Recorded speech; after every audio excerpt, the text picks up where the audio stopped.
friends, it's Jessie here. Welcome back to my channel, or welcome if you are new. For today's video, we are going to be wrapping up September in my budget planner here.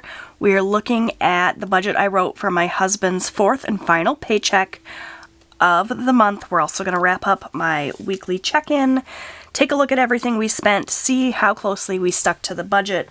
I'm going to try to make this super quick. I already wrote out some little sticky notes for myself so that I don't have to flip back and forth in my planner. So let's just get started. I'm going to flip this planner in half. You are looking at my paycheck budget worksheet that I have available in my Etsy shop. This is the design for September. I also have 3 other designs, the same basic layout with just a different pattern on top. So if you're interested in that, check out my Etsy shop down below. You can get it on its own as just a $2 printable, or you can get it along with a whole bundle of other worksheets for a discounted price. So check that out. Now let's just go ahead and take a look at the budget I wrote and see if we stuck to it. I'm going to zoom in just a touch. Not too much. So starting out with the first thing that I budgeted, which was $527 for lot rent. If you're not familiar, my husband and I own our mobile home, but we rent the lot. So we pay $527 for that. And if I look at my little sticky note here, that is exactly what it came out as. So that was as budgeted. I'm going to be writing anytime that I come in under budget in black. And if I'm over budget, I will go ahead and write that in red.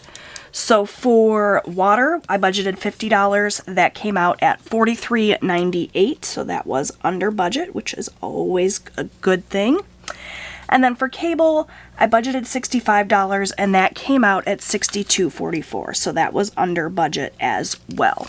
I'm going to go ahead and pull in my calculator here and add these totals up. 527 plus $43.98 plus $62.44. For this checking section, we spent a grand total of $633.42. So that is awesome. I always like to see myself coming in under budget.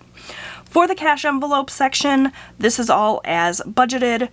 I took this amount out of my paycheck and stuffed my cash envelopes with it. You would have seen that if you watched my cash envelope stuffing video. Actually, I think I did it all as one video together last week. So I didn't necessarily spend $250 on food, but that's what I pulled out of my bank to use. So this is all as planned. It's all as budgeted, and then we will go over my weekly check-in where I talk about what I actually spent in some of these categories momentarily. So this is all, the rest of this is all as planned. Hunting came out at $50, medical came out at $50. Those are my sinking funds that I added money to last week. I didn't do anything in extra debt last week from my husband's paycheck. And then that just leaves the total section. So I budgeted $642 for checking. It came out at $633.42, so we are under budget. And the rest was as anticipated. So what I would do then is take my husband's income amount, which I don't share here on my YouTube channel, that's why it's blank. I would subtract out all of the spending that we did. That would leave us with a remaining balance, and that remaining balance is what we would then roll over into the upcoming week. So that would go here under this rollover section, which again I leave blank just for privacy reasons. And then I did budget $20 to go into my Pirate Booty Savings Challenge, and that was as expected. So since I kind of changed things up with the way that I've been doing everything, my paycheck budget, unless we have unbudgeted expenses or our bills come in higher than higher than I anticipate, this is always going to pretty much be as planned unless I make like last minute changes. So that's good. All black ink. It was a really good week for the most part. So now the weekly check-in comes in, and this is where things can get a little rough, right? Because I pulled out $250 in food from my checking account, but if I spent more than that, then I gotta kind of finagle things a little bit. So this is week 4. When I started out week 4 for food, I had overspent the previous week, and so I had a negative starting balance of $154. I pulled $250 out of the bank to cover food, so that had to cover this overage, plus get us food for the week. That means that by the time I paid back this overage, I only had about $98 to spend. You guys know, when it comes to food, we always overspend. So I spent for food $134. So that is going to put us in the negative, wrapping up the month. It is what it is. I try not to get too bent out of shape about it, considering the fact that we had COVID that week and we helped my mother-in-law with groceries and stuff.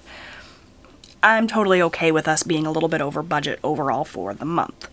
I am going to have to figure out, though, how I'm going to come up with that extra money, right? So we'll do that together here in a minute. So we started with $154 in the negative. We added $250. We spent $134, and that's going to put us at negative $38 for the month overall. Not too bad, all things considered. All right, for gas, we had $18 left in our gas envelope from the previous week, and I added 50 more. In terms of spending, we actually did not have to put any gas in the car, so we spent nothing, which is good. See, we have a surplus of money here in gas, and that's going to help offset this $38 in food, right? So we had 18, we added 50, we spent nothing, so we have $68 remaining in the envelope for gas. So right off the top of that gas money, I'm going to pull that $38 that I overspent in food, and that's still going to leave me with $30 in gas money left in my envelope. So what am I going to do with that extra $30? I could either roll it over into next week, or I could take that money and do something else with it. I haven't really decided what I want to do, like at the end of the month when we're getting ready to start a new month. I don't know, we'll come back to that. So for my spending money, I started out the week at $93, which is awesome, you guys. I spent hardly anything. And then I added my 40 for the week, which gave me a total of 133. In terms of spending, I spent $75. Now, this money didn't necessarily have to come out of my spending money. I bought some umbrella shades for our chairs that we take to like my son's soccer games and stuff. It's been so sunny and hot.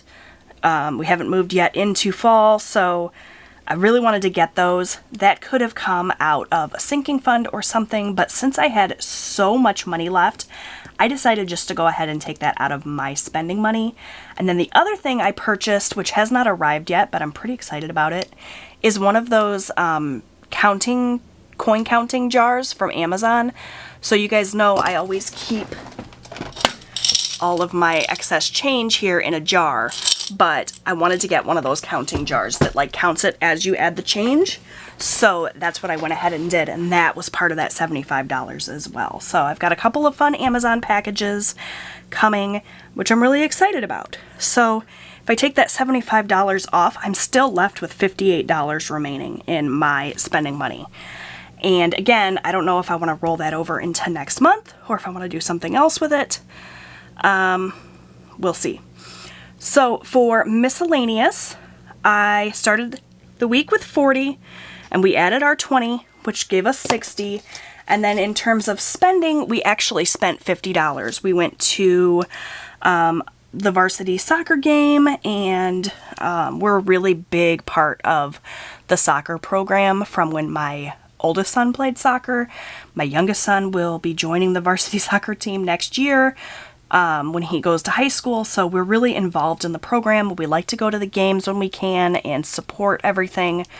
We had been cooped up in the house for almost 2 weeks with COVID, so we really wanted to get out of the house. So we went to the game. We bought the tickets for the game, and then we spent some money on concessions to help support the soccer team. We also did some 50-50 tickets. Since we had so much in our miscellaneous budget, I was totally okay doing that.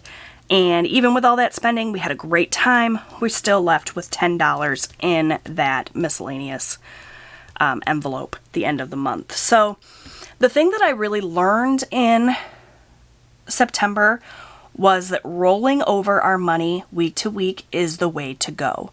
Before, what we would do is we would put the money in our envelopes at the start of the week, and then at the end of the week, if we had anything left, we just took it away and we deposited it back into the bank, and that went towards our buffer or whatever.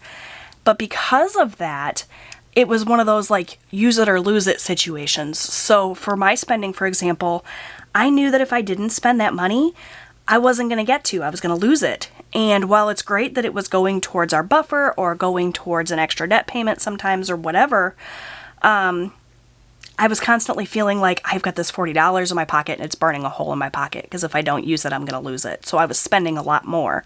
Whereas if I roll it over, I know that I can keep that money into next week. I don't have the urge to spend quite as much. And then at the end of the month, if I have a bunch kind of left, I can do something big with it, like buying those sunshades. So really, really liking the weekly check-in and rolling my cash envelopes over week to week. I wish I had started that sooner. And you guys can see, like, we have a lot of money left.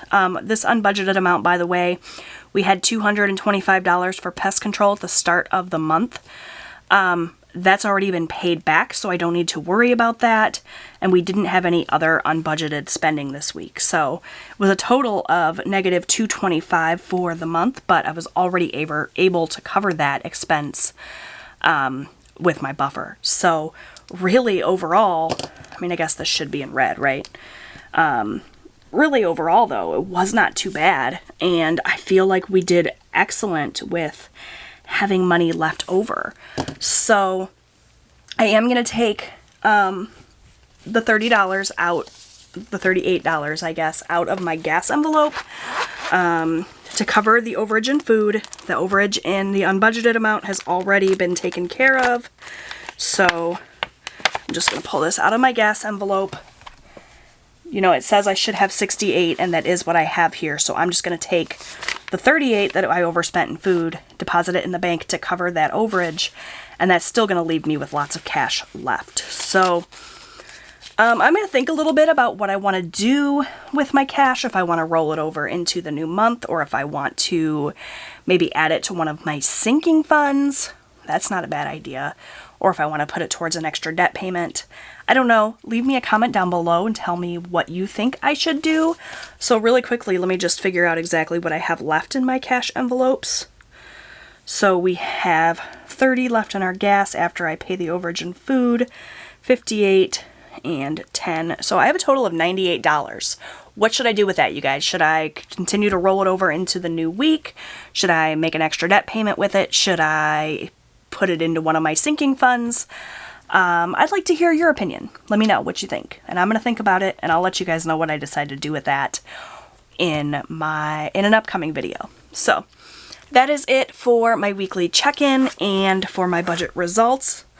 Overall, September was a rough month with everything we had going on. I did a really poor job at tracking my spending, like with the spending stickers and things. So that's definitely going to be a goal of mine in October, to make sure I'm tracking. But you guys can check out my October goals in an upcoming video when I do my October budget setup, which I'm really excited to do. So be on the lookout for that. Thank you all so much for watching. I hope you enjoyed this video. If you did, can you please give it a big thumbs up? That really helps out my channel. Don't forget to subscribe. I post new budgeting and lifestyle content here on my channel every single week. I'd love to have you come back. Make sure you check out my budget printables on my Etsy shop. All the money that I earn in my Etsy shop goes straight towards extra debt payments. So anytime you buy a printable, you can know that other than paying my taxes, all that money is going straight to debt. And that, you know, you really help me out. So that's it. Thanks for watching, and I'll see you next time. Bye!